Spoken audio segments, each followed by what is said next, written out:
Here is the second of 8 stories about 6th grader Little Jack.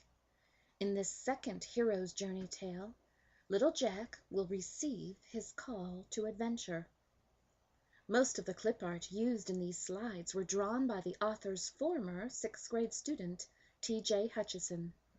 This very gifted young man drew many of the pictures utilized in Miss Debbie Dunn's conflict resolution curriculum. This second story is based on the second step of Joseph Campbell's hero's journey process. The second step is called the call to adventure. Here you can see the 12 steps of Joseph Campbell's hero's journey process and the 7 main archetypes. This story will encompass steps 2 through 4. Step 2, Little Jack's call to adventure. Step 3, Little Jack's temptation to refuse the call. And step 4, meeting the mentor. You will also hear more about some of the characters of Joseph Campbell's hero's journey. The hero is Little Jack. The mentors, who are mainly the Ancient One and Little Jack's mother, and the herald. We are now going to hear another story about 6th grader Little Jack. Watch how his fear of dying socially motivates him to either decide to do the victim thing or to decide to act like a hero. This story is called Little Jack Receives His Call to Adventure. Please note, this boy is called Little Jack by the older guys he hangs out with after school. Why? One of the 8th grade boys is also named Jack. To avoid confusion, they call the older boy Big Jack and the 6th grade boy Little Jack. Chapter 1. Little Jack Gets Pressured to Smoke. Little Jack had a problem. It wasn't school. It wasn't his grades. It wasn't his dad and his apartment and the rare times he got to see him. It wasn't the home that Little Jack shared with his mom. All those things were pretty much under control.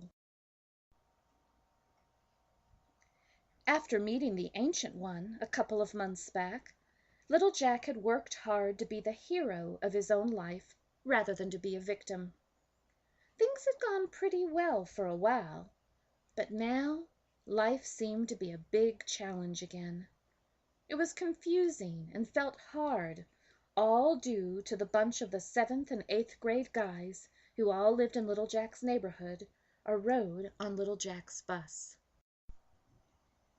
For example, just the other day, a bunch of those guys and Little Jack were shooting hoops at a local park nearby. They were taking a break. One of the 8th grade guys, Tom, pulled out some cigarettes and offered them all around. Tom said, "Hey, look at what I have. Who wants one?" Several of the guys immediately accepted. Only 2 boys did not accept, Little Jack and this one other 8th grader, Will. Tom said, "Hey, Will, have a cigarette." Will shook his head from side to side as he calmly said, "Can't."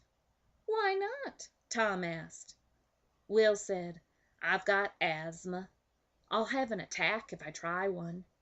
I shouldn't even get that close to you guys while you're smoking, or I might not be able to breathe all that well. I think I'll be okay, though, as long as I kind of stand over here on the sidelines."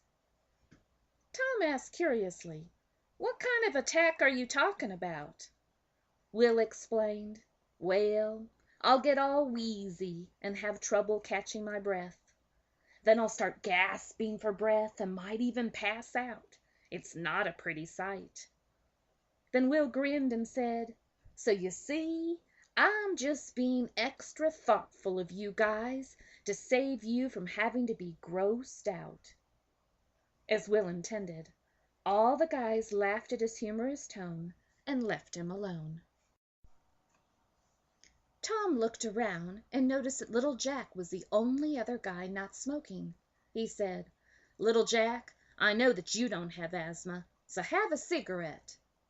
Little Jack said, "Nah, I hate the smell so bad. I figure the taste will be even worse." Tom said, "Aw, it's not so bad. Give it a try." Several of the other guys also urged, "Yeah, give it a try, Little Jack."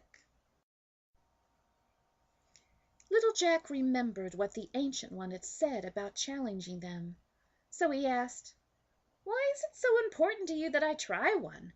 Are you afraid I'll tell?" Tom said, "No, I just figure you better try one if you want to be part of our crowd." Little Jack was determined to not play the victim role, but be a hero, as the Ancient One had suggested. So Little Jack calmly asked, "So you're saying that if I don't try one, that I can't hang out with you? Is that it?" Tom looked at the other guys and shrugged. Then he said, "Yeah, something like that." The moment had come. Little Jack had to make a big decision and didn't have much time to think. Tom was acting as a herald, issuing him a call to adventure. The question was, did Little Jack heed this call and take the cigarette? Or did he refuse this call to adventure and just walk away? Little Jack stared from Tom to the cigarette pack in his hand, to the other guys, and back again. Finally Little Jack said, "You know, it's okay by me if you guys smoke, but I just don't feel like it. Besides, that means there is all the more for you." Little Jack stood his ground and waited. He wondered if they would insist that he leave. The air thickened with tension. Each boy's pulse quickened a bit in anticipation of what Tom might say and what Little Jack might do. A few seconds passed. Then Will, the humorous guy with asthma, said, "Yeah, that's not a bad way to look at it. Since Little Jack and I won't be smoking, that means there are more cigarettes for you guys to share." Another boy named Stephen said, "Yeah, all the more for us. Come on, Tom, I'm about ready for another one anyway." Tom scowled at Little Jack. He had been ready for a showdown and was all set to throw him out. He gave Little Jack a hard look. He thought, "Next time, I'm not going to let Little Jack back out. Either he does what I say or he is out." Then Tom turned his back on Little Jack and handed Stephen another cigarette. The boys all continued smoking for a while and then started shooting hoops again. Little Jack tried to be part of the group shooting hoops. However, Tom kept pushing him out of the way. Finally, Little Jack just gave up and went on home.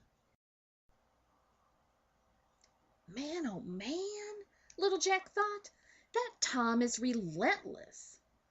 That was one of the vocabulary words that Little Jack had learned at school. It really fit because Little Jack could tell that Tom didn't like backing down, and probably wouldn't next time. It was thanks to Will and his wisecracks that Little Jack managed to tough it out today. But what about next time? Could he manage it then? Little Jack was almost home when he decided to head off for that high hill again. He didn't know if he would be lucky enough to be able to run into the Ancient One again, but he figured it was worth a try. Tune in to the next video for Chapter 2 of the story called Little Jack Receives His Call to Adventure.